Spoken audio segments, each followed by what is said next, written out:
일반적이죠, 그죠?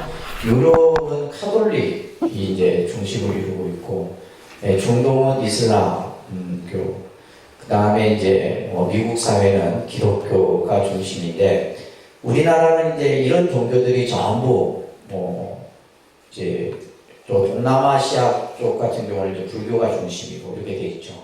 그러면 이제 이런 종교들이 우리나라에 그냥 그대로 유입이 돼갖고, 우리나라는 뭐요? 정말 흔히 이제 좀 표현을 해주자면 종교 백화점이다.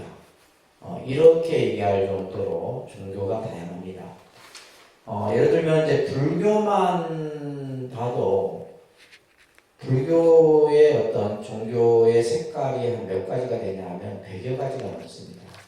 예를 들면 우리가 대표적인 이제 불교의 종단이 이제 조계종이죠. 조계종, 태고종, 진각종. 이번에 이제 삼성가가 믿는 이제 종교가 원불교입니다. 원불교.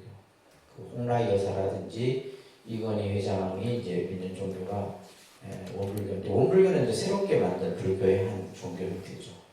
그래서 여러분들 저 이리에 가면 원광대학교가 원불교에서 만든 설립한 재단이죠. 그래서 이제 그렇게 해서 불교가 한 100여 개가 넘어요. 엄청나죠.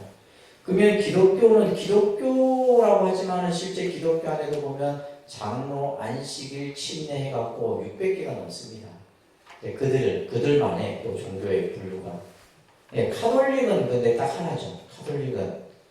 그렇기 때문에 카톨릭은 크게 잡음이 별로 없어요. 근데 이제 그 이외에도 우리가 흔히 이제 말하는 어떤 신흥 종교 집단, 대순진리회라든지, 그죠? 신천지라든지 이런 것은 다 신흥 종교 집단이거든요. 이런 어떤 종교들이 굉장히 다양하게 지금 우리나라 사회에서 뿌리를 내리고 있습니다. 지금 우리 그 인구조사를 하고 있습니다. 그죠? 저도 인구조사에 한번 해본 기억이 없는데, 인구조사가 중요해요. 왜 중요하냐면, 이제 그 인구조사를 통해서 뭐를 또 이제 정부에서 계획을 수립하냐면 종교입니다. 종교. 그래서 인구조사를 통해서 우리나라의 종교를 믿는 사람들이 과연 몇 퍼센트냐, 그리고 그 종교, 예를 들면 불교가 몇 퍼센트고 기독교가 몇 퍼센트고 이렇게 나오겠죠, 그죠? 데이터가 나오면 그게 따라서 이제 달라지는 거예요. 근데 그 발표가 나오고 나면 이제 예를 들면 불교 신자 수가 얼마다, 기독교 신자 수가 얼마다, 카톨릭이 얼마다. 예전에는 이제 불교가 제일 좀 신자 수가 많았는데, 지금은 카톨릭, 기독교를 합한 수보다는 불교가 좀 작습니다. 그리고 그런 데이터를 통해서 노년층이 얼마고, 젊은 층이 얼마고, 또 청소년층이 얼마냐, 이런 것들도 다 해서 그런 것들을 가지고 이제 여러 가지 이제 종교 안에서의 어떤 또 정책들도 만들어냅니다. 그렇게 통해서 이제 보면 우리나라 같은 경우는 2명 중에 한 사람은 종교를 믿는다, 이렇게 나와요. 그러니까 거의 비슷해요. 50%, 49%, 48% 이 정도. 그러니까 이 말은 뭐냐, 2명 중에 한 사람은 뭐예요? 어떤 종교든지 종교를 가지고 있다는 거죠. 반은 뭐예요? 무종교. 그리고 이제 무종교인 분들을 보면 또 성향이 불교 쪽이 좀 많아요, 비율이. 그건 왜 그럴까요? 그거는 이제 불교가 아무래도 우리나라에 들어온 종교 중에서도 가장 역사가 오래되고, 또 1700년이라는 어떤 시간 속에서 어떤 문화 속에 깃들어 있는 면들이 강하기 때문에 그러지 않나 싶어요. 그래서 우리가 이러한 어떤 모습들을 통해서 우리가 이제 이 종교가 우리가 만들어지기 위해서는 3가지 요소가 중요하다고 했어요. 첫 번째가 그 종교를 설립한 교주가 반드시 있게 되겠죠, 그죠? 교주. 어떤 종교든지 교주가 있습니다. 우리가 불교의 교주는 누구예요? 서가모니 불입니다. 불교의 교주는 누구라고요? 서가모니 부처님이에요. 그러니까 불교도 보면 여러 부처님이 많죠. 수많은 아미타 부처님도 계시고, 약사의 부처님도 계시고, 많은 부처님이 계시는데, 불교라는 종교를 창시한 교주는 누구예요? 서가모니 부처님입니다. 우리가 앞에서 배웠듯이 그분은 역사적 인물로서 그죠? 불교라는 종교를 이 지구상에 만들어서 2600년, 2700년 가까이 지금 전 세계적으로 불교를 이제 사람들이 믿고 심지어는 저희 스님들 같이 그죠? 그분의 가르침을 따르고자 출가를 하고 이런 이제 모습들을 우리가 볼 수 있잖아요. 그래서 불교의 교주는 서가모니 부처입니다. 그래서 어떤 종교든지 그 종교에는 교주가 있게 됩니다. 그리고 그 교주의 말씀을 우리는 뭐라요? 교법이라 한다고 했어요. 그러니까 교법. 제가 한자로 안 쓸게요. 한자로 쓰면 뭐 여러분들이 쓰는지 안 쓰는지 내가 몰라고. 교법. 다른 말로 이것을 우리가 이제 교리라고 하는 거예요. 여러분들 교리 공부하고 오셨잖아요. 그죠? 교리 공부. 도대체 불교가 뭘까? 불교의 가르침이 도대체 무엇일까라고. 그것이 바로 뭐냐면 교리예요. 교법입니다. 그래서 불교의 교법은 우리가 흔히 이제 상징적으로 부처님의 말씀을 84,000 법문이다. 이렇게 얘기를 해서 이 84,000 법문을 비유해 놓은 것이 8만 대장경이잖아요. 해인사에 가면 8만 대장경이 그죠? 근데 사실 8만이라는 숫자가 중요한 게 아니고 그만큼 뭐다? 불교에서의 교법은 방대하다 이런 뜻이에요. 헤아릴 수 없다. 우리가 보통 이제 기독교 같은 경우는 신구약을 합해서 66권 정도 됩니다. 성경이. 근데 이제 불교는 뭐요? 한 경전만 해도 뭐 수백 권, 심지어 뭐 화엄경 같은 경우는 80권 이렇게 분량이 돼요. 방대하죠.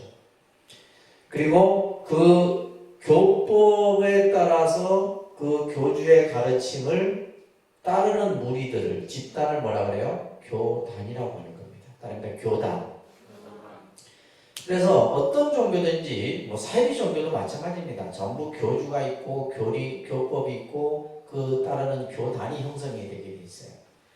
그래서 우리가 이제 불교는 이 교단이 어떻게 구성되어 있다고 했어요? 말씀을 드렸습니다. 그죠? 출가교단, 그러니까 출가교단. 여러분들이 자꾸 입으로 하라는 거는 그래야지 머리에 암기가 됩니다. 제 얘기만 그냥 많이 듣고 있으면 나가는 순간 다 잊어버려요. 출가교단이 있고 그 다음에 제가교단이 있어요. 그러니까 제가교단. 그러니까 여러분들을 제가교단이라고 얘기합니다. 그래서 우리가 이제 출가교단은 따라합니다. 비구, 비구니. 따라합니다. 비구, 비구니. 비구, 비구니라고 하는 남자 승려, 여성 승려를 비구, 비구니라고 해서 출가교단이라 합니다. 그리고 이제 남자 신도, 여성 신도를 따라합니다. 우바세, 우바이. 우바세, 우바이. 한 100번 듣다 보면 이제 머릿속에 들어가겠죠, 그죠? 자, 그래서 불교에서의 교단은 사부대중이라 이렇게 표현하는 겁니다. 이것을 뭐라 한다고요? 사부대중. 비구, 비구니, 우바세, 우바이 이렇게 이제 표현해서 이제 교단이 형성이 되게 됩니다. 자, 그래서 모든 종교는 이 세 가지 요소를 다 갖추고 있다. 그러면 우리가 이제 이 종교라고 하는 것이 언제 사람들이 종교에 대한 이런 것들이 만들어지게 됐을까? 그래서 우리가 기독교든 뭐 기독교가 우리 인류에 존재했던 시간은 지금 우리가 서기가 기독교 연도거든요, 그죠? 우리가 2020년이니까 2020년밖에 안 됐어요. 불교는 이제 2600년, 2700년 가까이 됐고, 그러면 그 이전에는 뭐 종교가 있었냐 이거예요. 종교라는 게 있었겠죠. 인류의 역사와 종교는 같이 시작을 합니다. 그러면 그 시작하는 그 기점이 뭐냐면 인간은 스스로 자기 존재를 불완전한 존재로 생각을 하게 돼요. 그래서 어떤 절대적인 어떤 자연의 힘이라든지 이런 것에 불안과 공포를 느끼게 됩니다.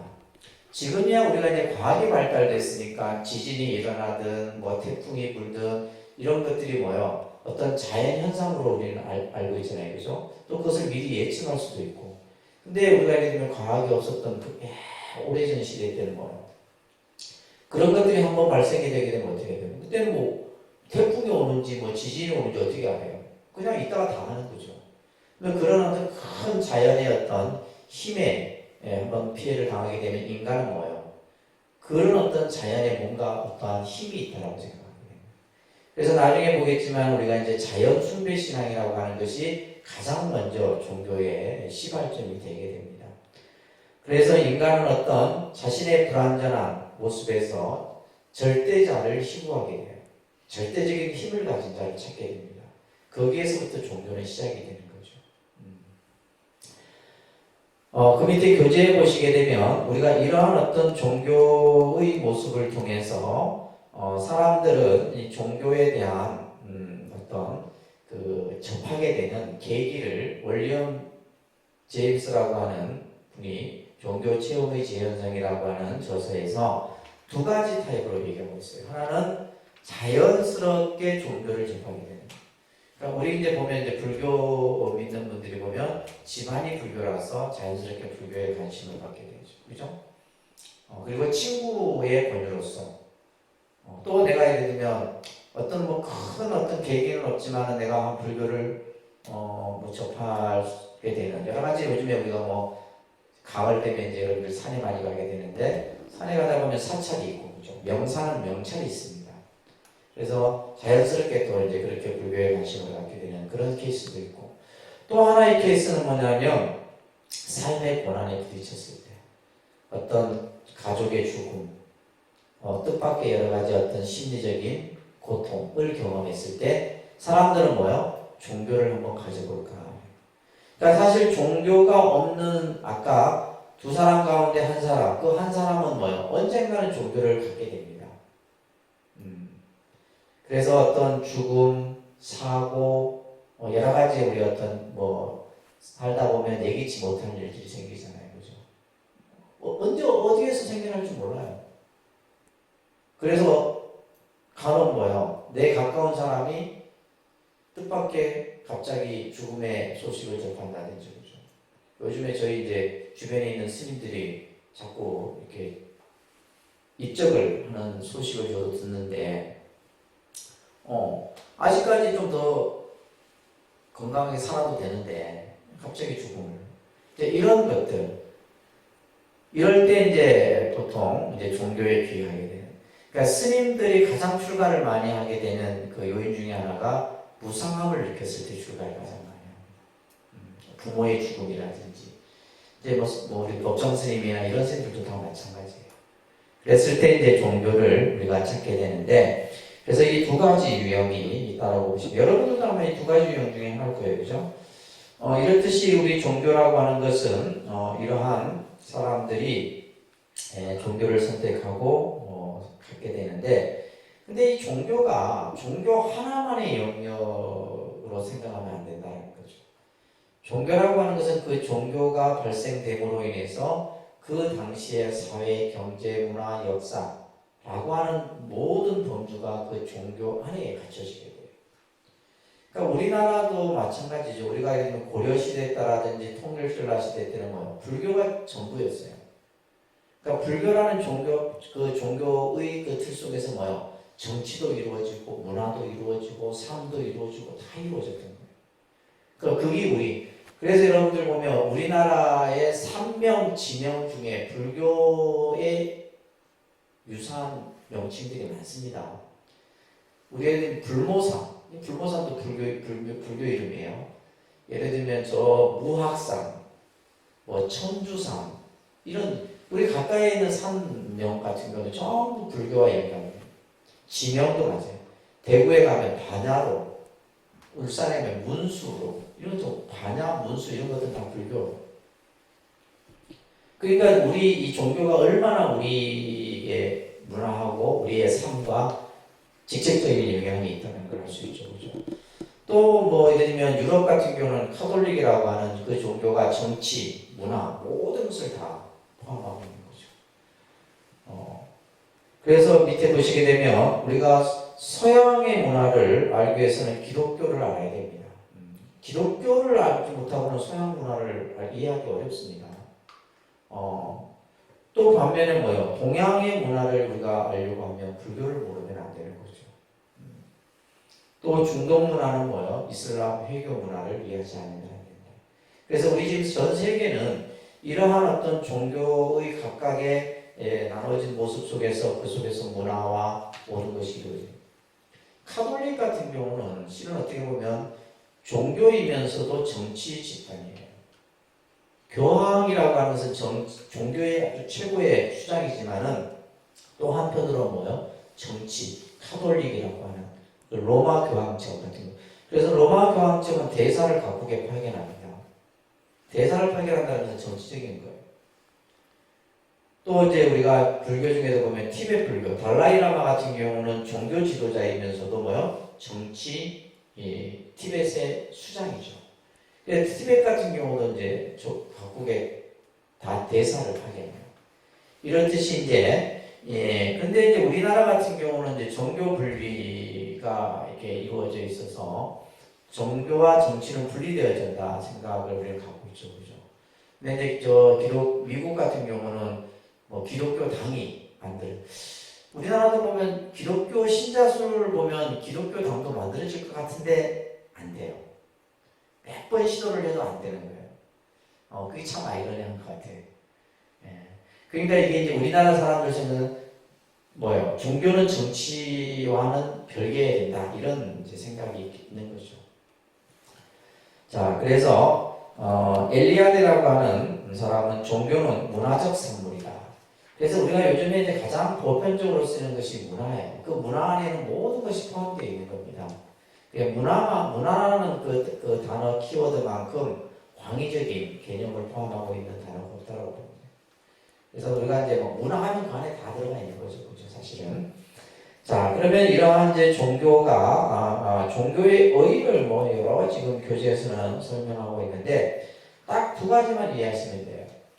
하나는 서양에서 바라보는 종교, 하나는 동양에서 바라보는 종교의 종교 개념이 틀려요.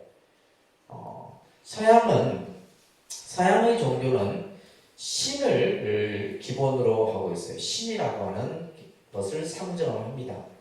반면에 동양의 종교는 신을 상정하지 않아요. 이 차이점입니다. 신을 상정하느냐, 신을 상정하지 않느냐. 그래서 우리가 이제 종교의 영어 단어의 religion이라고 하는 것은 그 단어에 담겨 있는 뜻이 신과 인간의 결합이라는 개념이 담겨 있는데, 자 보세요. 신이 있습니다. 이 신은 뭐냐? 절대적인 권위를 가지고 있는 거죠. 모든 것을 다 인간을 좌지우지할 수 있는 힘을 가지고 있는 것이 신이다. 이 절대적인 신이죠. 이 신은 또 뭐요? 유일신이에요. 하나밖에 없어요.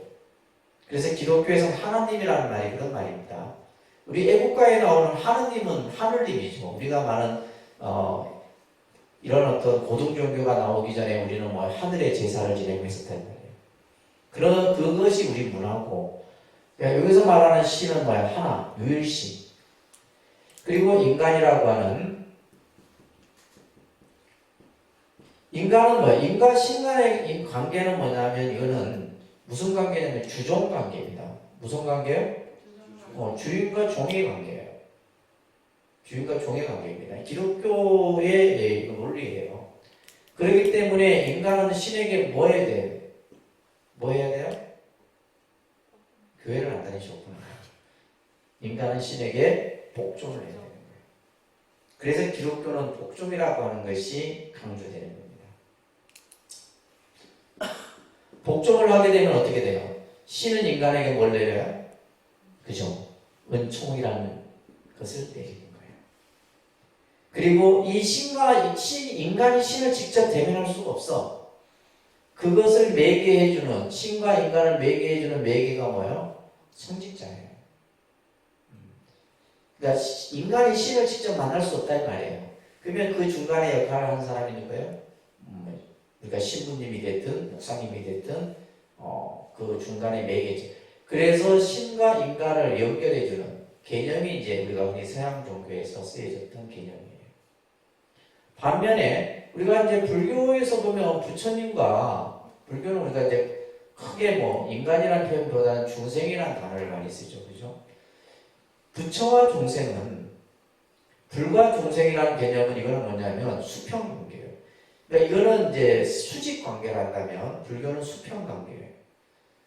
중생이 부처고 부처가 중생이다 이런 게 이건 굉장히 이제 불교 공부를 많이 해야지만 이해될 수 있는 개념입니다.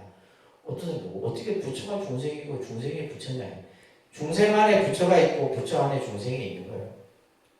그렇기 때문에 뭐 불교는 뭐요? 복종 이런 개념이 없는 거예요. 그러다 보니까 불교라는 종교에는 뭐가 없어요? 강제성이 없죠. 그러다 보니까 신앙의 어떤 결속력이 약해요. 이제 코로나 이런 시기에도 봐보세요. 불교 신자들 절에 오지 마세요 하면 절에 안 오잖아요. 왜냐면 근데 기독교는 뭐예요? 오지 마세요 해도 죽어도 가는 거예요. 이게 차이점이에요. 이게 신앙의 특성상 그래요. 신앙의 특성상. 그래서 불교에서는 이 관계가 무슨 관계? 수평 관계예요. 수평. 그러니까 어떤 뭐 복종을 할 필요도 없고 내가 뭐예요? 수행을 해서 내가 부처가 되는 거예요. 부처가 누가 만들어주는 것이 아니라 깨달음을 이런 이제 개념에서 그러기 때문에 이 부처와 중생의 에게 그 부처라는 사실을 일깨워주는 가르침이 진리예요. 법이란 말이에요. 그래서 동양에서의 종교는 우리가 이제 한자를 이렇게 쓰잖아요. 그죠? 이 종자가 마루종자인데 근본 가르침을 얘기하는 거예요. 그래서 이제 동양에서의 종교의 개념은 이치, 진리, 다르마, 법을 근본으로 하는 가르침이 종교의 개념이고 서양에서는 뭐가 개념이다? 신의 이 개념이 중요하게 다뤄지는 것이다. 요거 여러분들 꼭 기억하시기 바랍니다. 아셨죠? 저는 그래서 종이 되기 싫어서 내가 스님이 됐어요. 실제로 내가 왜 종이 돼요? 나 부처가 되려고 하는데 다른 겁니다. 굉장히 큰 차이점이. 그러니까 우리가 얘기를 해주면 뭐 종교는 뭐 다 똑같지 않냐 천만의 말씀이에요. 그래서 여러분들 종교 얘기를 하시면 안 됩니다. 종교 얘기를 하게 되면 내 평행선을 가요. 평행선을 달리다 결국은 뭐예요? 싸워요.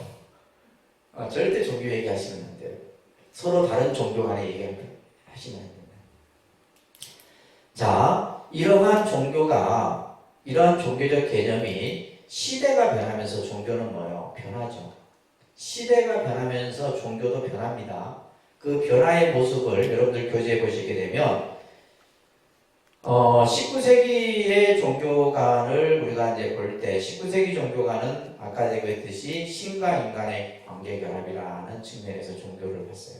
그러니까 이 19세기 때는 뭐가 중심이었어요? 신의 말을 어기고 예를 들면 뭐 니체 같은 경우는 신은 죽었다 해서 지도 죽어버리고 죽음 당하는 거죠. 신에 대해서 어떤 모독이나 이런 걸 할 수가 없는 거예요. 절대적인 거죠. 그래서 19세기는 신과 인간의 결합의 개념이고 자 20세기를 잘 보세요. 자 따라합니다. 종교는 큰 소리로 종교는 거룩한 것이며 성스러움을 살아가는 삶의 현상이다. 이게 20세기의 종교관이에요. 자, 그냥 읽어서는 무슨 말인지 잘 이해가 안 되시죠? 그죠? 20세기 때는 뭐냐면, 종교라고 하는 것은 거룩한 것이고, 성스러운 것이고, 신비한 것이고, 여기에는 뭐요? 절대적인 힘이 있다라고 20세기에는 만들게 됩니다. 여기서 가장 나타난 특징이 뭐냐? 교회의 대형화, 사찰의 대형화 이런 것들이 나타나는 거예요. 그래서 우리가 불상도 보면 동양 최대 불상, 또 교회도 보면 우리나라 교회가 뭐예요? 세계 10대 교회 가운데 7개가 우리나라에 있다는 거예요. 어마어마합니다. 서울에 가면 충영교회 뭐 이런 교회들 보면 규모가 어마어마하죠. 근데 이제 우리가 뭐 통도사나 해인사나 이런 거는 뭐 이미 그죠? 오랜 우리 역사를 치면 1000년 전에 그러한 규모로 만들어졌다고 보시면 되는데 여러분들 통도사가 보셔서 제일 느낀 점이 뭐예요? 와 크다. 그죠? 다 볼 수도 없어. 너무 막 정각도 많고 그러다 보니까 통도사나 이런 데 가면 우리가 느끼는 것이 뭐냐면 나 자신이 한없이 작아져요. 여러분들 유럽 여행을 하셔본 분들은 아실 거예요. 유럽 여행은 반드시 성당을 가게 되는데 유럽 성당들은 어마어마합니다. 그 규모도 그렇고 안에 실내 장식도 그렇고 그냥 들어가면 뭐예요? 인간은 한없이 나약한 존재가 되는 거예요. 그러면 그 공간에 들어가는 순간 나는 이미 뭐예요? 머리를 숙이게끔 돼 있어요. 이게 20세기예요. 자, 이거예요. 여러분들 불상이 손바닥만한 불상이 있어. 작은 불상이 있고. 근데 막 그냥 어마어마한 불상, 막 대형 불상이 있다. 사람들의 심리는 다릅니다. 요 손바닥만한 불상, 뭐 그냥 불상인 것 같다. 이러지 막. 큰 불상을 보면 어떻게 되고. 그냥 가서 머리를 좋아지고, 그냥 감탄사가 막 저절로 나오죠. 이게 종교예요. 20세기. 그러다 보니까 우리나라가 교회도 보면 대형화되고 그러잖아요. 대형화되고 기업화되고 이제 그런 것들이 이제 문제점들이 요즘에 나타나는데 사찰도 마찬가지예요. 그래서 요즘에는 뭐 사찰도 크게 지을 필요가 없는 거예요. 정말 제대로 된 어떤 기능을 갖춘 이런 사찰의 유형들이 필요한 거지. 나중에 운영을 어떻게 할 거예요? 관리를 어떻게 하고. 이런 이제 현실적인 문제들도 되게 대두가 됩니다.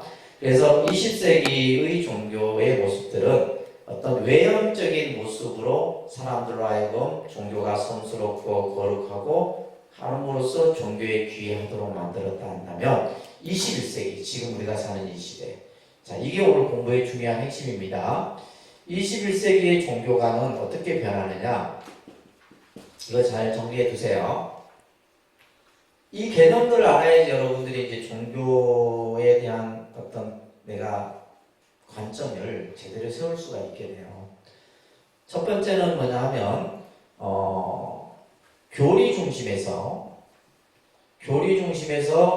21세기는 뭘로 바뀌어요? 체험 중심으로 바뀝니다. 이 말은 지금 우리가 21세기를 살면서 책 펴놓고 지금 공부할 상황이 아니다 이 말이에요.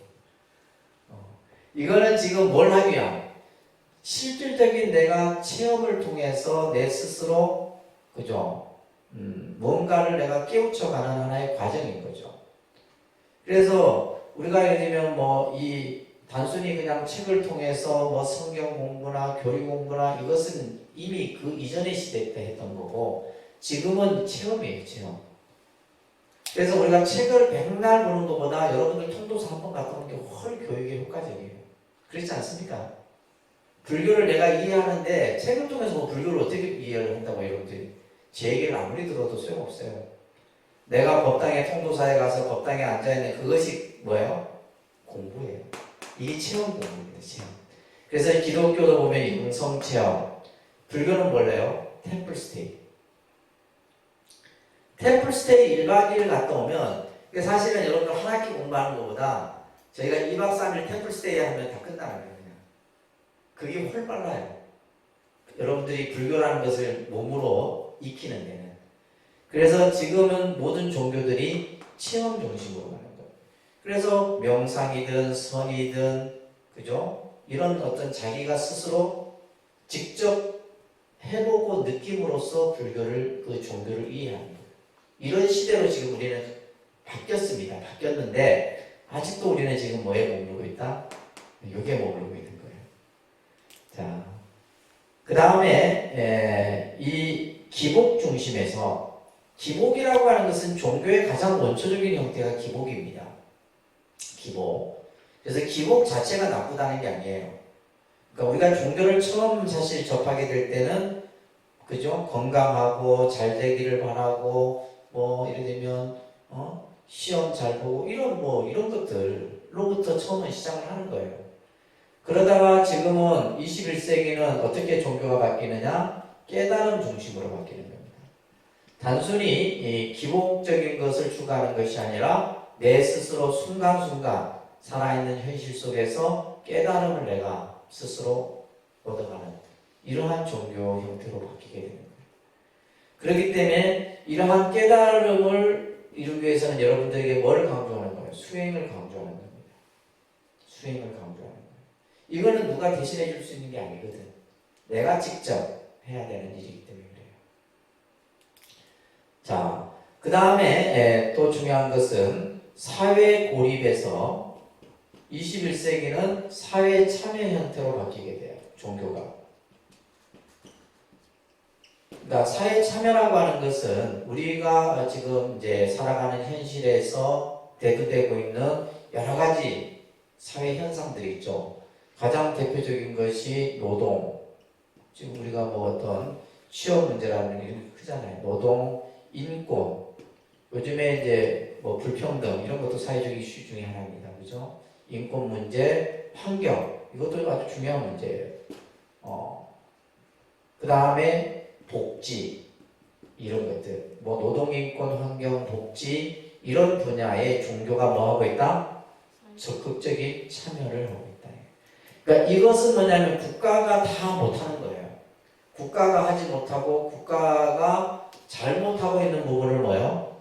그것을 건질 수 있는 데는 종교밖에 없다는 거예요.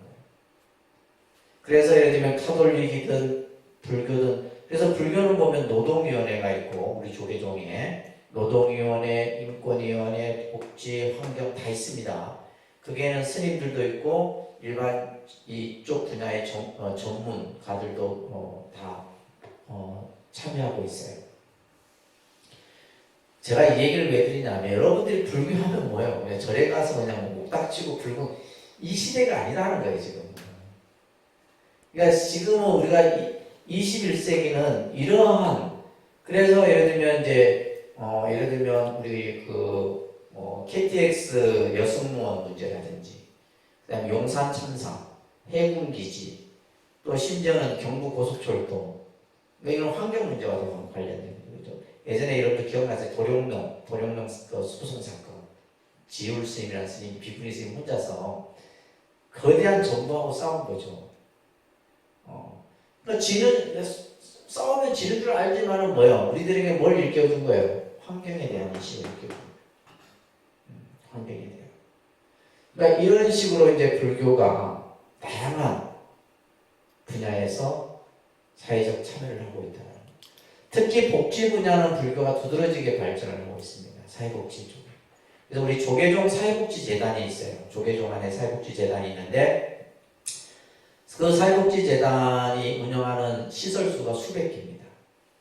아동복지부터 시작해서 노인, 청소년, 장애인 부터 전부 이렇게 시설들이 굉장히, 통도사만 해도 수십 개의 시설을 운영하고 있어요.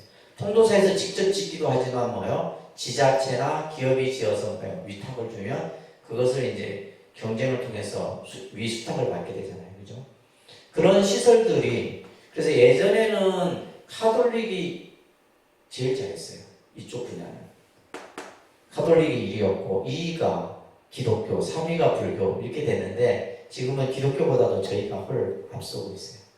카톨릭은 원체 이제 이쪽 분야는 탄탄하죠. 탄탄합니다.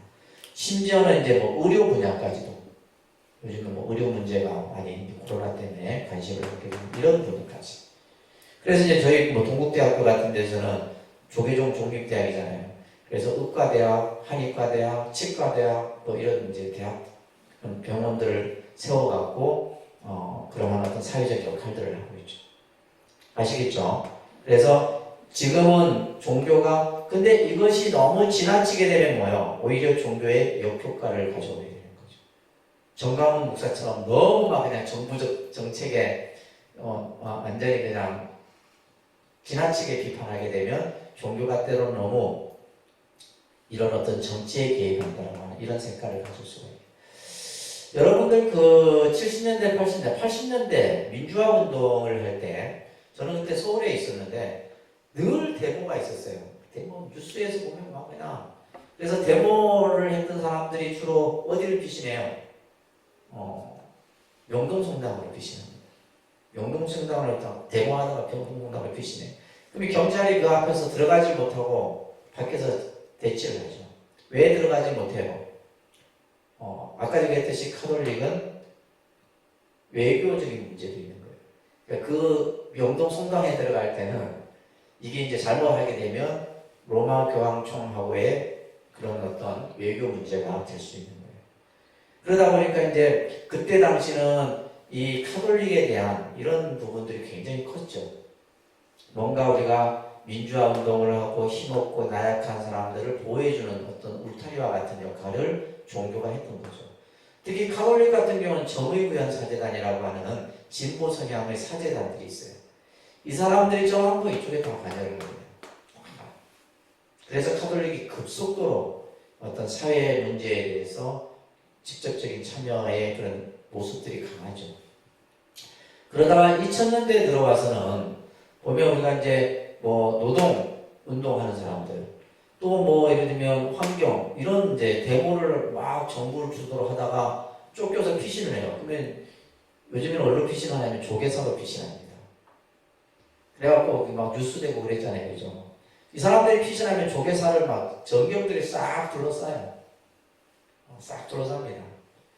그 정도로 이제. 그래갖고 근데 경찰들이 조계사 경내로 못 들어오죠. 왜 그래요? 그만큼 뭐예요? 불교가 사회적 역할의 위상이 커졌다는 거예요. 예전과 달리.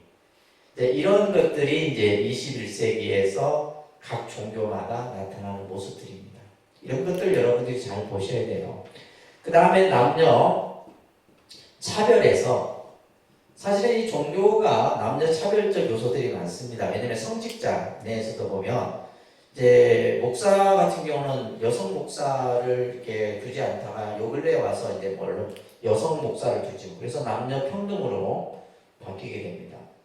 그리고 이제 가톨릭 같은 경우는 이제 뭐가 있어요? 신부님이 있고 수녀님이 있는데 이 관계는 굉장히 아주 좀 뭐랄까 말로 표현할 수 없는 그런 관계입니다. 굉장히 어떤 종속된 관계예요. 그러니까 수녀님들 같은 경우는 자유 의사가 그렇게 많지가 않습니다. 교단에서 교구에서 딱 정해주는 대로 와서 봉사하고 또 거기에서 종교 신행 활동을 하고 해요. 우리 이제 불교도 보면 비구 비구니의 관계가 있는데 상당히 이것도 좀 첨예한 부분이 있어요. 그러니까 우리가 실질적으로 봤을 때는 뭐 크게 차별이 없는데 평등한 관계지만은 우리 율장이나 이런 데 보게 되면 이런 것들이 있어요. 80세 된 비구니라 할지라도 7살 된 사미에게 먼저 절을 해야 된다. 이런 구절이 있어요. 그러니까 이런 것들이 이제 비구니 스님들 입장에서는 굉장히 지금 이게 무슨 구석기 시대다 이러면서 막 그걸 가지고 대들다가 막 곤욕을 치는 스님들 몇이 있습니다. 그러니까 아직까지는 뭐냐면 결국 그렇다고 예를 들면 뭐 비구니 스님보다 비구 스님이 위에 있다 그런 개념은 아니에요. 저희도 지금 뭐 독립선언에도 비구니 스님, 천주 스님이 계시지만 뭐 같은 입장에서 서로 존중하고 뭐 이해하고 그런데 같이 하는 거지 뭐 종속 관계의 개념은 아니라는 거죠. 그리고 비구니 스님들은 보면 또 자유롭습니다. 사실은 자기가 뭐 여행하고 싶으면 여행하고 가고 싶으면 가고 뭐 어디든지 뭐 수행하고 싶으면 수행하고 이런 것들이 있죠, 그죠? 그래서 남녀 평등. 그리고 이제 또 불교에 보면 이제 남녀 차별적인 요소들도 경전해 보여요. 여성은 성불할 수 없다 이런 것도 있어요. 여성의 몸으로는 성불할 수 없다. 그래서 실제로 이제 여성이 수행을 해서 이제 남성으로 성을 전환해서 성불하는 법화경 같은 데서 그런 이야기가 나옵니다. 그래서 이제 이런 것들이 21세기의 종교의 변화된 모습입니다. 그렇게 변하고 있어요. 앞으로는 더 변하겠죠, 그죠? 앞으로는 이제 우리가 뭐 과학이나 이런 것들이 변하기 때문에 지금은 뭐냐면 어떤 정도냐면 앞으로는 스님들이 연구를 안 하는 시대 옵니다.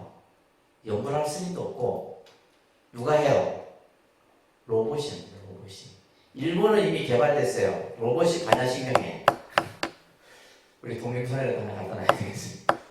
로봇이 진짜 반야신경하고 다 한다. 그런 시대가 온다는 거예요. 중요한 거는. 그러면 그것을 우리는 미리 뭐예요? 준비를 하고 대비를 해야 되는 거죠. 여러 가지 변화에 대해서. 근데 이제 사실 이제 종교가 보면 좀 시대의 변화에 좀 둔한 편이에요. 자, 이런 개념들을 여러분들 중요한 개념으로 보시면 되겠고요. 자, 좀 넘기셔서 이제 종교의 정의들이 있는데 이 종교의 정의, 원체 이 종교학은 여러분들이 아마 대학에서도 비교의 종교학이나 이런 공부들을 해보셨을 거예요. 거기에서 나오는 기본적인 개념들입니다. 그래서 신과 인간의 관계다 뭐 이런 표현이 있고 또 종교란 하나의 믿음이다. 종교라고 하는 것은 뭐다?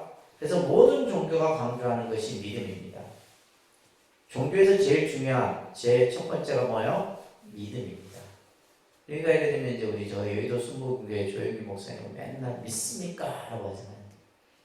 믿습니까? 라고 하잖아요. 그것을 계속해서 강조를 하는 거예요. 그래서 믿음이 없이는 절대 종교의 세계에 들어올 수가 없습니다. 여러분들 아시겠죠? 내가 뭐 불교를 이론적으로 이해한다 해서 불교를 천만의 말씀이에요. 믿음을 통해서만이 불교를 여러분들이 그 세계에 들어올 수 있는 것이지 믿음이 없이는 안 되는 거예요. 또 여러 가지 이제 뭐 사회학자나 또 인류학자 이런 분들이 뭐 종교에 대해서 여러 가지 정의들을 하고 있는데 또 사회주의에서는 종교를 그렇게 좋게 평하지 않죠. 그래서 공산주의 같은 데서는 종교를 굉장히 엄격하게 단속을 합니다. 특히 대표적인 나라가 중국입니다. 중국이 사실은 이제 종교에 뭐 자유가 있을 것 같지만은 굉장히 엄격해요. 특히 서양의 종교를 굉장히 차단합니다. 그들의 문화가 들어오지 못하도록. 우리가 그냥 봤을 때는 뭐 다 하잖아요. 그죠? 뭐 휴대폰도 다 애플 거 쓰고 다 하고 뭐 맥도날드도 있고 다 있어요. 근데 그 사상을 굉장히 중요하게 여기는 거예요. 중화 사상. 그래서 이제 특히 이 중국은 뭐냐면 심지어 우리 한국의 스님들이 중국을 들어갈 때도 그냥 못 들어가요. 우리는 뭐냐면 각서를 씁니다. 중국 내에서는 절대 종교적 신앙 포교 행위를 하지 않겠다는 각서를 써야지만 그 비자가 나와요. 그런데 중국 안에의 불교는 중국이 엄청 키워요. 어마어마하게 키웁니다. 상상을 초월. 여러분들 중국에 가면 웬만한 큰 절의 주지스님들 다 공산당원이에요. 공산당원입니다. 네, 공산당원. 그러니까 그들의 사고는 불교이면서도 뭐예요? 어떤 공산당의 그런 어떤 정신을 가지고 있는 거죠. 그래서 이제 그 사회주의 학자인 예를 들면 종교는 아편이다. 종교는 아편의 비유를 하고 있어요. 아편은 뭐냐? 마약이죠, 그죠? 이건 쉽게 얘기해서 뭐예요? 종교는 중독성이 있는 거예요. 그래서 그렇기 때문에 우리가 사이비 종교 집단에 빠진 사람들이 왜 저기서 못 태어날까 하는데 못 태어납니다. 뭐 신천지나 이런 데 다 마찬가지예요. 웬만해서 그게 못 빠져나와요. 또 못 빠져나오게끔 다 만들어 놓고. 그래서 세뇌가 돼서 우리가 예를 들면 정신이 세뇌가 돼버리게 되면 그 정신을 바꾸기 굉장히 어려운 겁니다. 그래서 종교는 아편의 비유를 하게 돼요. 자, 이런 여러 가지 종교의 정의들을 보시면서 자, 그런데 이제 우리가 종교란 무엇인가라고 하는 장을 잠깐 보시게 되면 그래서 앞에서도 얘기했듯이 인간이 스스로 어떤 종교라는 것을 찾게 될 때는 그죠? 인간이 가지고 있는 무능무지, 또 죽음, 공포 이런 것에 부딪힐 때 이제 종교의 필요성을 느끼게 됩니다. 자, 그러면 우리들이 살아가는 데 있어서 이 종교라는 것이 과연 필요한가? 내 삶에 종교가 필요한가? 라는 물음을 먼저 던져보셔야 돼요, 여러분들에게. 종교라는 것이 과연 필요할 것인가?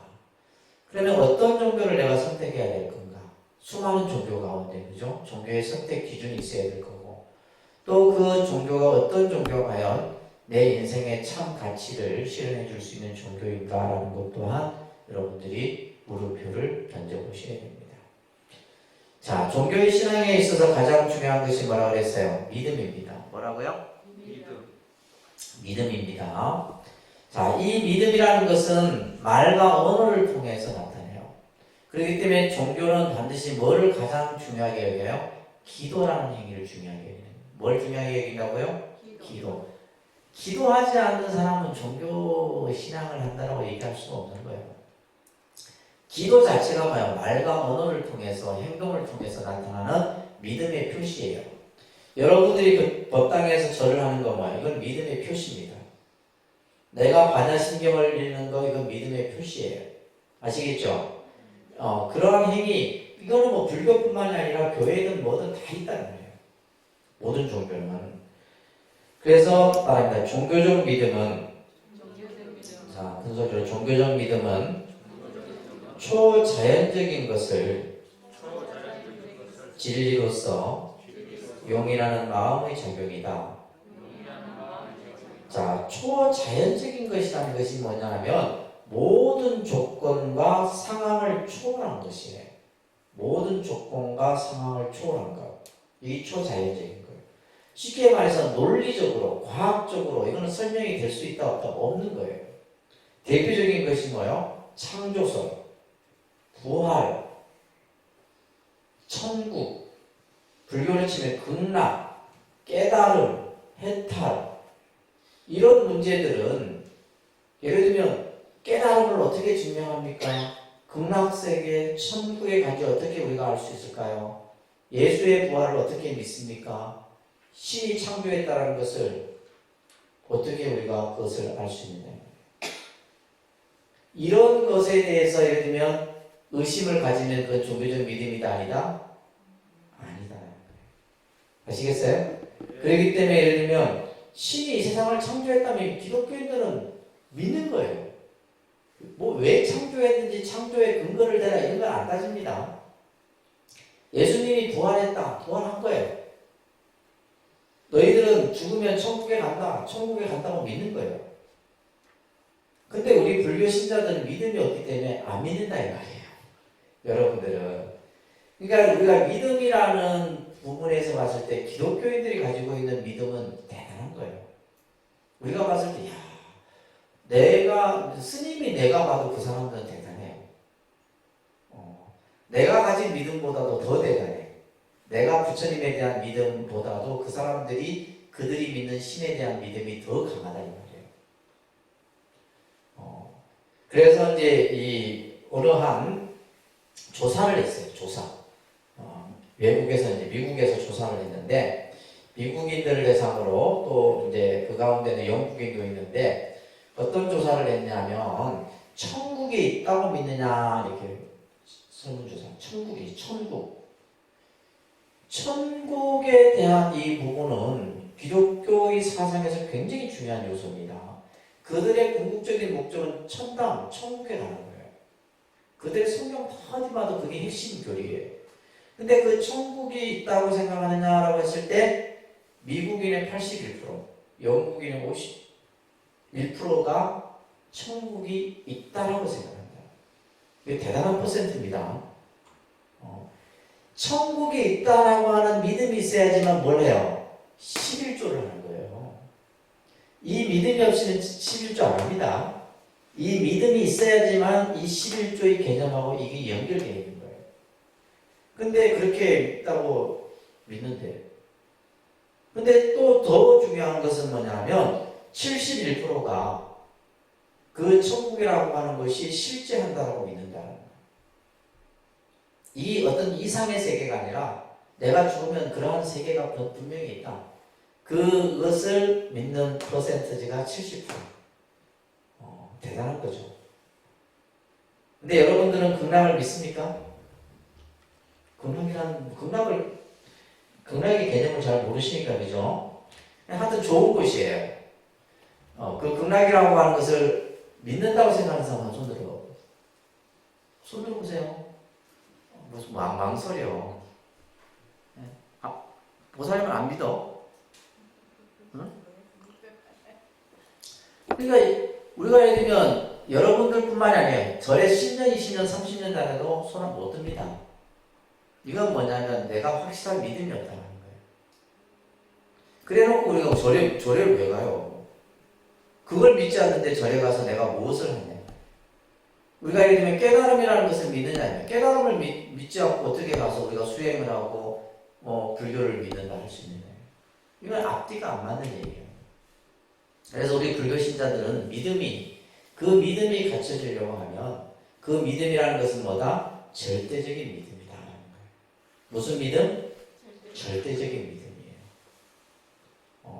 그러니까 우리 불교 신자들은 절에 오래 다녀도 제가 보는 관점에서는 믿음이 없어요. 아니, 극락도 안 믿는데, 그래놓고 죄를 왜 지내, 죄에다가. 그래도 극락도 안 믿는데 죄를 왜 지내냐. 우리가 그러한 행위를 한다는 것은 그러한 믿음을 가지고 있기 때문에 하는 거예요. 근데 이제 이러한 모습들을 우리가 볼 때, 그래서 종교적 믿음이라는 것은 그러한 초자연적인 것을 진리로서 내가 용인한다는 것은 그것을 인정한다는 거예요. 창조설도 인정하고 부활도 인정하고 천당도 인정하고 극락도 인정하고 그래야지만 그 종교가 만들어지는 거예요. 자, 그러면 이제 그 다음에 여러분들 보시면 종교 선택의 기준. 자, 여러분들이 만약에 종교를 선택했을 때 여기에서 언급되는 몇 가지에 대해서 다 포함이 돼야 돼요. 첫째, 인간의 궁극적인 물음에 답을 제시해 줄 수 있는 종교가 된다. 궁극적인 물음이라는 것은 본질적인 문제예요. 내가 살아가는 데 있어서의 가장 근본적인 문제. 이게 뭘까요? 이게 뭐예요? 자, 우리가 이제 현실적인 문제들은 이루 말할 수가 없겠죠. 경제, 가족, 관계, 어떤 사회적 관계 이런 것들은 그냥 별로 중요한 게 아니에요. 사실은 시간이 지나면 해결되고 때로는 또 시간 속에서 잊혀지기도 하고 합니다. 근데 우리가 인간에 있어서 가장 궁극적인 본질의 문제는 뭐냐면 이 문제예요. 이것을 생사의 문제라 합니다. 그러니까 생사의 문제. 불교가 안고 있는 가장 큰 문제예요. 자, 이거는 불교뿐만이 아니에요. 자, 이건 이 얘기입니다. 우리가 태어났어. 근데 여러분들은 어디로부터 왔어요? 어디에서 오셨습니까? 어디로부터 왔냐는 말이에요. 그 이전에는 어디서 왔어요? 그러니까 우리는 그냥 부모로부터 내가 태어났다는 것은 알고 있죠, 그죠?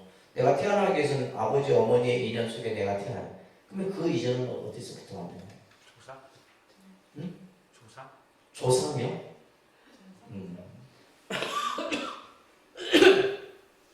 그 조상도 수많은 조상이 있는데. 사실은 우리가 내가 태어나서 온 곳을 사실은 알지 못해. 어디로부터 왔는가를 내가 알지 못해요, 사실은. 그리고 더 중요한 것은 우리는 결국 언젠가는 이 죽음이라는 것을 죽음의 문제에 봉착하게 되는데 사람이 죽고 나서 또 어디로 향해 갈 것이냐 이 말이에요. 어디로 가느냐. 그래서 어디로부터 와서 어디로 가느냐. 이게 이제 우리가 이 선에서는 이 문제가 굉장히 중요한 스님들의 공부의 숙제입니다. 숙제. 이것을 화두라고 하는 거예요. 화두. 내가 어디로부터 왔고 그래서 화두 중에 보면 부모 미생전야시 본래 면목인거라는 화두가 있거든요. 내가 부모로부터 이 몸을 받기 이전에 나는 누구였느냐. 그러니까 부모로부터 내가 온 것은 아는데 그 이전은 내 모습이 내 본래의 모습은 무엇이었느냐. 이런 화두가 있어요. 근데 우리가 예를 들면 죽고 나서 또 우리는 어디로 가야 할 줄 아무도 모른다 이 말이에요. 자, 그렇기 때문에 모든 종교는 이 죽음 이후의 문제를 얘기를 하고 있죠. 기독교도 마찬가지입니다. 기독교는 뭘 얘기해요? 천국과 지옥을 얘기해요. 신을 믿음으로써 천국을 갈 수 있고 너는 믿지 않냐면 뭐예요? 지옥에 떨어진다. 이걸 얘기하는 거예요. 죽음 이후의 문제를 얘기하는 거예요. 그래서 모든 종교는 사실 대부분의 종교는 이걸 얘기하고 불교는 이 두 가지를 다 덧붙여서 얘기를 하는 거예요. 이게 좀 더 다릅니다. 기독교하고는. 기독교는 이 문제는 얘기하지 않아. 그냥 신이 만든 피조물에 불과한 거예요. 우리 인간은. 그런데 우리가 죽고 나서는 뭐예요? 죽음 이후의 문제에 대해서 천국을 얘기하고 지옥을 얘기해요. 불교는 뭘 얘기해요? 윤회를 얘기합니다. 뭘 얘기한다? 윤회를 얘기합니다. 인간의 몸을 받기도 하고 축생의 몸을 받기도 하고 자기의 업에 따라서 윤회를 하는 윤회의 세계를. 그리고 또 뭐예요? 좀 더 우리가 수행을 잘하고 하면 극락이라고 하는 세계도 얘기를 하죠. 이러한 얘기를 해줌으로써 뭐예요? 인간으로 하여금 죽음에 대한 두려움, 이것에 대한 것으로부터 벗어나도록 종교를 얘기를 하는 거예요. 그래서 우리들이 예를 들면 여러분들이 이제 이 생사 속에서 벌어지는 여러 가지 일들, 이거는 뭐예요? 아무것도 아니에요. 여러분들이 가정사 이런 거. 근데 이런 것 때문에 우리가 예를 들면 지 목숨 지가 끄는 거 보면 진짜 어리석은 사람이죠. 가장 본질적인 것은 뭐다? 이 둘의 문제다. 이것을 불교에서는 생사 문제라 합니다. 그러니까 스님들은 뭐예요? 이 문제로부터 벗어나는 것을 생사해탈이라 이런 말 들어보셨죠? 그러니까 생사해탈. 생사해탈이라는 말은 이 두 개의 문제를 내가 알아버렸다 이 말이에요. 내가 어디로부터 왔고 어디로 가는가를 이미 내가 다 알아버린 거예요. 그걸 생사해탈이라는 거예요. 다시 말해서 생사라는 이 굴레 속으로부터 벗어난 거죠. 그래서 이것이 인간의 본질적인 물음인데 이것에 대한 답을 종교가 해주고 있느냐. 두 번째는 종교는 뭐다? 믿음이에요. 믿음. 그 믿음을 통해서 인간이 불안하고 하는 그런 여러 가지 요소들을 해소해 주는 거죠. 또 종교는 뭐예요? 종교는 결국 행복이라고 하는 이 단어가 항상 먼저 제도가 됩니다. 그런데 여러분들이 생각하는 행복은 세속적인 행복이에요. 세속적인. 이것을 이제 물질적인 행복이라고도 얘기합니다. 세속적인 행복은 결국 뭐예요? 물질적인 행복입니다. 돈, 명예, 권력, 부. 20조, 30조 쌓아두면 뭐합니까? 한 푼도 가져가지 못하는데 다 부질없는 거예요. 그러니까 이런 것들이 사실은 이제 우리가 예를 들면 뭐 돈을 많이 벌고 명예를 얻고 권력을 얻고 이런 것들 이것은 뭐냐면 왜 일시적이고 제한적이냐면 순간 생겼다 없어지는 거예요.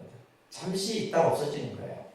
그리고 이 세속적인 행복에는 중요한 요소는 뭐다? 반드시 뭐가 따른다? 괴로움이 따른다는 거예요. 세속적인 행복은 괴로움이 항상 수반이 되는 겁니다. 그런데 이제 우리가 종교라는 것을 통해서 정신적인 행복을 추구하는 거잖아요. 그죠? 여러분들의 마음의 평화, 마음의 행복, 이걸 물질의 영역을 넘어선 거거든요. 그래서 이것은 절대적인 행복이에요. 인간에게 뭘 가져다 준다? 자유를 가져다. 자유. 그리고 네 번째, 종교는 세상을 평화롭게 만드는 거죠. 근데 아이러니하게도 종교가 지금 우리 사회에서는 그죠? 아프가니스탄이라든지 IS라든지 뭐 등등 여러 가지 종교 간의 갈등 이런 것으로 인해서 전쟁을 일으키는 요소가 되기도 합니다. 칼 야스퍼스라고 하는 이 종교학자가 세계 종교 가운데 종교를 명분으로 전쟁을 일으키지 않는 종교는 불교다 이렇게 얘기를 하고 있어요. 그래서 불교가 가장 평화주의적인 그런 사상을 가지고 있죠. 여러분들 기독교는 사랑을 얘기하죠. 사랑은 이거는 뭐냐면 우리가 예를 들면 기독교에서 말하는 사랑 이 사랑은 뭐냐면 신적인 사랑이에요. 다시 말해서 차별적 사랑입니다. 내 신을 믿는 사람에게는 그 사랑의 은혜를 베풀 수 있지만은 내 신을 믿지 않는 사람에게는 뭐예요? 이건 적대적인 거예요. 그래서 기독교가 때로는 굉장히 사랑이라고 하는 것을 얘기하면서도 뭐냐면 극단적인 방향을 가기도 하는 거예요. 근데 불교는 뭐냐면 보편적인 자비거든. 누구에게나 다 적용되는 개념이죠. 그래서 이제 불교에서 말하는 사랑, 그러니까 불교에서 말하는 자비와 기독교에서 말하는 사랑이 어떤 사람들은 그냥 같은 게 아니라는데 다릅니다. 본질적으로 달라요. 그냥 우리가 이제 그냥 생각했으면 같은 것 같지만 다르다는 거예요. 자, 이렇게 우리가 이러한 이제 그 기준점들에 충족하는 종교를 여러분들이 선택을 하셔야 되는 거죠. 자, 그 다음에 우리가 이제 종교의 기원을 잠깐 보시게 되면, 이제 종교라고 하는 것이 지금의 우리가 알고 있는 종교들은 고등 종교들입니다. 기독교나 불교나 이슬람이나 카톨릭이나 이런 종교들을 우리는 무슨 종교라요? 고등 종교라고 해요. 고등 종교는 왜 그러냐면 사상을 가지고 있거든. 정신적인 어떤 철학, 사상, 이념을 가지고 있는 거죠. 반면에 이제 처음 우리가 종교가 시작될 때는 이런 것으로부터 시작된 것이 아니라 이제 그 발전 모습들이 있습니다. 그러니까 한 종교를 아는 사람은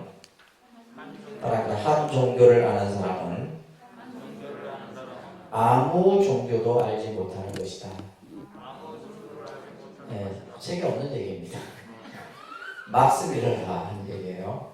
한 종교를 아는 사람. 그러니까 우리가 예를 들면 내가 믿는 종교만이 최상의 종교다 이런 사람은 그 종교를 알지 못하는 거다. 예를 들면 우리가 특히 우리나라 사회는 다종교 사회라고 그러잖아요. 그러니까 여러분들이 불교적인 종교의 이해, 또 기독교적인 종교에 그래서 이 공부 끝나면 교회 가서 성경 공부도 하세요. 성당 가서 그 카톨릭 공부도 하시고 그래야지만 내가 종교에 대한 편협된 생각을 갖지 않습니다. 이제 그런 것을 가장 잘하는 종교가 카톨릭이에요. 카톨릭은 불교를 공부합니다. 그래서 카톨릭 사제 중에 저희 동국대학교에 와서 불교학을 전공해요. 이 불교학을 전공한 사람이 나중에 박사가 되고 학위를 따서 카톨릭에 가서 뭘 가르쳐요? 불교를 가르쳐요.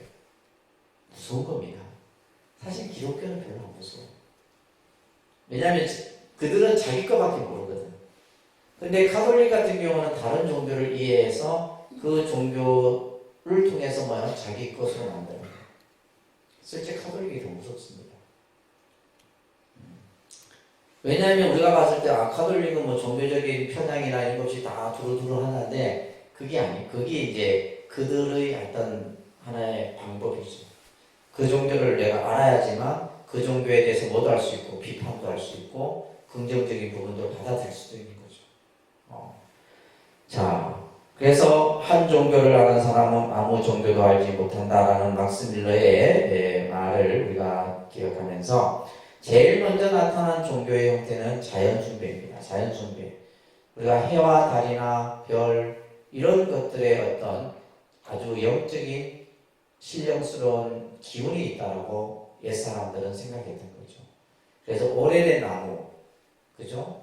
그러니까 이제 대표적으로 여러분들 이제 아직까지 우리 지금 이 시대에 살면서도 1월 1일이 되면 여러분들 해돋이 보러 가죠.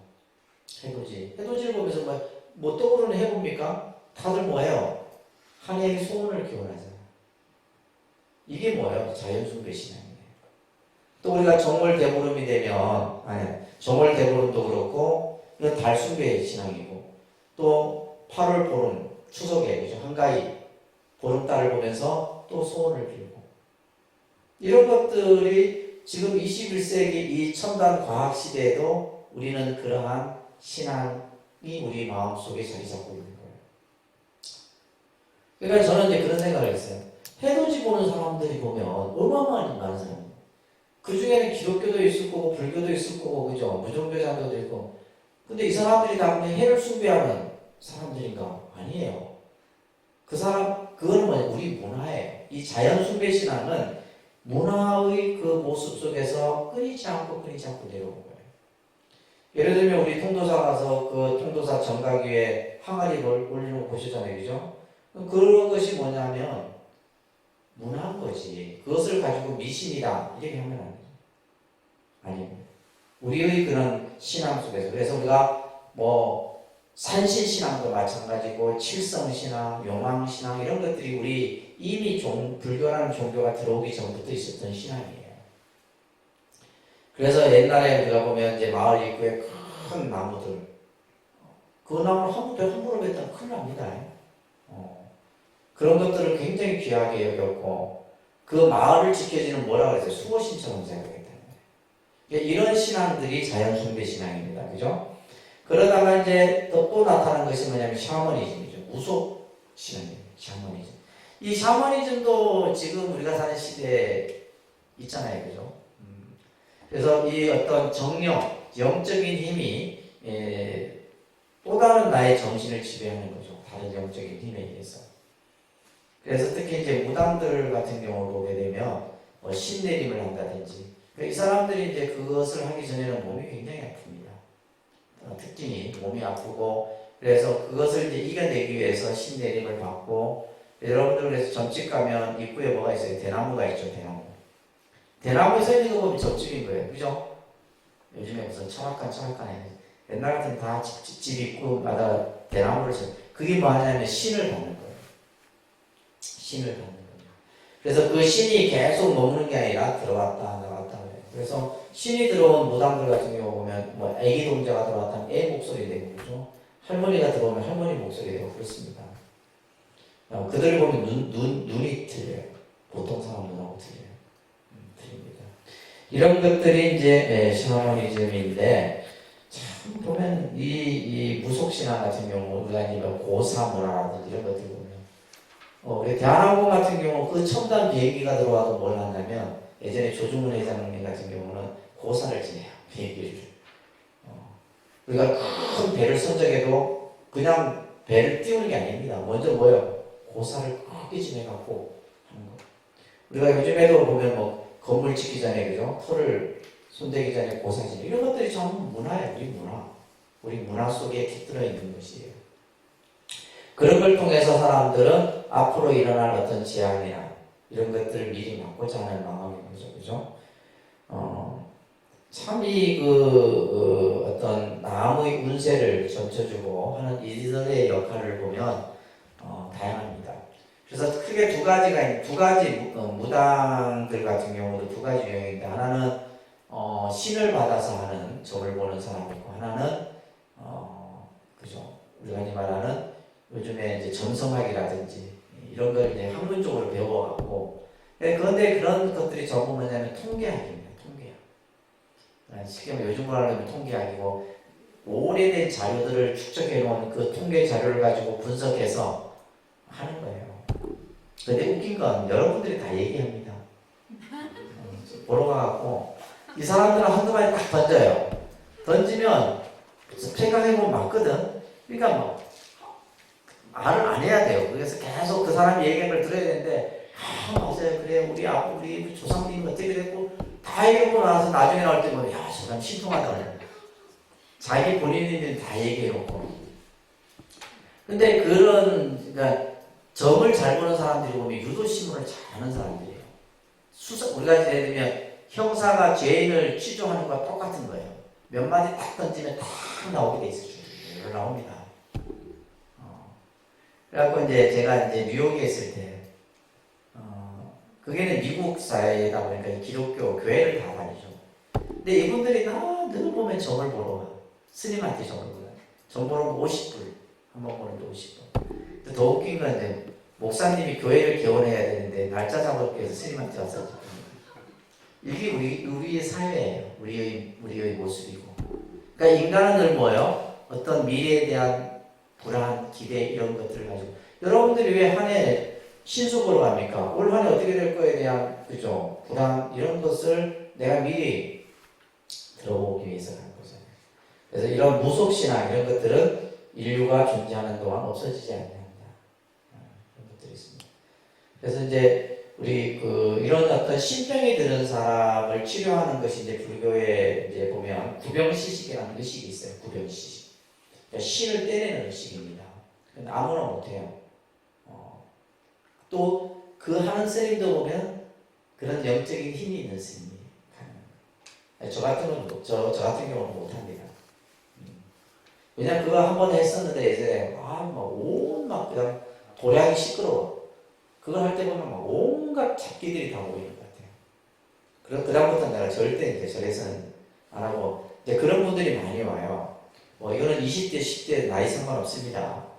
와갖고 해달라면 내가 이제 내 아는 스님한테 보내서 치유를 하게 하는데 보면 아주 재밌는 게 많습니다. 진짜 우리가 이렇게 이런 시대에도 그런 일들이 생길까 하는 정도의 일들이 많아요. 자, 그런 얘기는 이제 시간이 없어서 이제 넘어가도록 하고 그 다음에 서물 숭배 신앙 같은 경우는 우리가 이제 몸에 지니고 다니는 호신부 같은 경우죠. 뭐 부적이라든지 그죠? 그 다음에 이제 우리가 뭐 절에 다니는 사람들이 목에 연주라든지 또 뭐 목걸이라든지 반지라든지 또 카톨릭에서 묵주라든지 기독교에서 십자가라든지 이런 것들 그죠? 이런 것들이 하나의 서물 숭배에 해당이 됩니다. 그리고 뭐 차에다가 연주 같은 거 거는 거 이런 건 전부 서물 숭배 신앙인데요. 그 다음에 애니미즘, 토테미즘은 이제 이거는 어떤 동물의 영적인 어떤 정령 숭배 신앙이나 동물의 어떤 영적인 대표적인 것이 이제 우리나라 같은 경우 산신, 호랑이 그죠? 이런 용 신앙이라든지 이런 것들이 이제 있을 수 있다 보시면 됩니다. 자, 그 다음에 마지막에 우리가 앞에서도 제가 말씀드렸듯이 서양에서는 불교를 종교라고 보지 않고 철학에 가깝다라고 봐요. 그러다 보니까 저희가 대학에서도 제가 예를 들면 학위를 받았는데 제 받은 학위가 철학 박사학위예요. 그러니까 예를 들면 불교학 박사학위가 아니라 제가 불교학을 전공했어도 뭐요? 근데 그 학위의 그런 것들이 전부 서양을 기준으로 하고 있잖아요. 그러니까 우리가 학위를 받을 때 입는 옷도 보면 사제 옷과 같은 거예요. 사제들이 입는, 그러니까 예를 들면 뭐 석사, 박사 이런 학위복 있잖아요. 그래서 처음에 저는 이제 불교학을 전공했으면 불교학 박사학위를 받아야 되는데 철학 박사예요. 그러니까 모든 것을 이제 철학적 범주 안에서 이제 보는 거죠, 그죠? 근데 이제 그렇게 보는 것은 아까도 얘기했듯이 뭐다? 불교는 신을 상징하지 않기 때문에 서양에서 이제 이런 어떤 그들이 보는 종교는 보면 종교라고 했을 때 신이 상징이 돼야 되는데 불교는 신을 상징하지 않기 때문에 그렇게 보는 경향이 있게 되는 겁니다. 자, 그렇다면 불교는 과연 그러면 신이 없는 종교일까? 라고 했을 때 신을 인정하지 않는 종교일까? 라고 물어봤을 때 불교는 신을 인정하지는 않아요. 그렇다고 신을 부정하지도 않는다 이 말이에요. 이 말은 다시 말해서 무신론이면서 유신론적인 요소도 있다. 대표적인 것이 뭐예요? 우리가 불교에 보면 이 신중에 이런 단을 모셔놓고 그죠? 신중단이라고 합니다. 신중. 그래서 이들은 이제 보면 뭐 인도 신도 있고 중국 신도 있고 우리나라 신도 있어요. 이 신들이 보면 이제 뭐 경전에서도 나타나는 분들이고 또 부처님 불법을 지키겠다라고 원력을 세운 분들이고 뭐 사천왕신부터 해서 금강역사 또 예정명왕 뭐 이런 여러 가지 신들을 또 이제 불교에서는 얘기를 합니다. 그렇기 때문에 불교는 여러분들 교재 보시게 되면 신의 존재를 상정하나 신의 존재를 논중하는 것을 철학적 목표로 삼지 않는다라는 거예요. 그렇기 때문에 무신론이라 하면 유신론이라는 말에 대비되는 개념으로서 불교가 또한 무신론이라고도 단정하는 것도 애매한 부분이다 이렇게 말할 수가 있습니다. 불교는 그렇지만 기독교와 같이 뭘 중시한다? 신앙을 중시한다. 그래서 이제 사실은 이제 여러분들 나중에 이제 공부를 더 하시면서 아시겠지만은 불교가 2600년 이렇게 쭉 변화해 오면서 이 모습도 변화합니다. 부처님을 바라보는 관점도 변해요. 그러니까 처음에는 부처님이 그냥 우리와 같은 인간이었고 깨달은 분의 모습이었어요. 그러다가 대승불교가 오게 되면 부처님을 뭘로 바뀌냐면 신적인 존재로 바뀌게 돼요. 지금 이 시대에 여러분들이 그렇기 때문에 부처님 앞에서 막 그죠? 내가 뭔가를 이루게 해달라고 빌고 막 그러는 거예요. 그런 것을 가장 이제 강조했던 대표적인 경전이 법화경이에요. 법화경. 그래서 유명한 그 책이 있죠. 연세대학교 민희식 교수가 쓴 법화경과 신약성서라고 하는 책이 있어요. 법화경과 신약성서. 그러니까 신약성서에 나오는 내용이 법화경의 내용과 다 똑같아요. 그래서 결론은 뭐냐면 예수가 청년기 시절 때 불교를 공부했다. 이게 이 사람의 주장이었던 거예요. 근데 그것을 막 기독교는 눈에 쌍심지를 키고 반대를 하죠. 말도 안 되는 소리다. 근데 예수의 청년기 시절이 없어요. 어디 기록이 없습니다. 그러면 그 기간에 뭘 했느냐. 그래서 이제 그 신약성서와 그 법화경을 이렇게 이제 비교하는 책을 발간했을 때 기독교계에서 그 책을 다 사들여가지고 다 태워버렸어요. 그랬던 일도 있습니다. 근데 그 책이 지금도 우리 도서관에도 있고 있어요. 자, 불교도 이제 그래서 기독교와 같이 신앙을 중시하는데 부처님의 가르침과 성가에 귀하는 것을 우리는 그저 삼보에 귀하는 것을 불교 신앙의 기본 형태로 삼고 있는 거죠. 자, 밑에 보시게 되면 이제 요 마지막 구절 함께 하고 마무리하도록 할게요. 자, 따라서 함께 합니다. 사람이 여기서부터 같이 한번 읽어볼게요. 소리 내서. 사람이 어떻게 거센 흐름을 건넙니까? 어떻게 해서 바다를 건넙니까? 어떻게 해서 고통을 초월합니까? 그리고 어떻게 해서 완전한 청정한 경지에 도달할 수 있습니까? 라는 물음에 대해서 이제 부처님이 말씀하시는 내용인데요. 거센 흐름이라고 하는 것은 우리가 세상을 살다 보면 많은 그 풍파를 겪게 되죠. 그죠? 세상의 여러 풍파를 겪게 됩니다.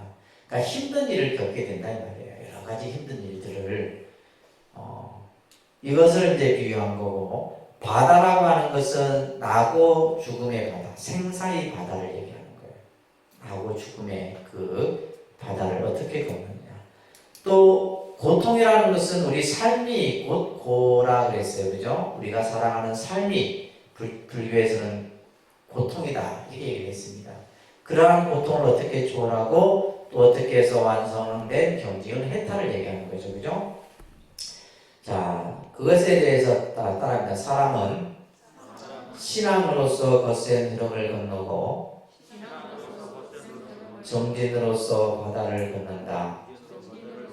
근면으로서 고통을 초월하고 지혜로서 완전한 청정의 경지에 도달한다.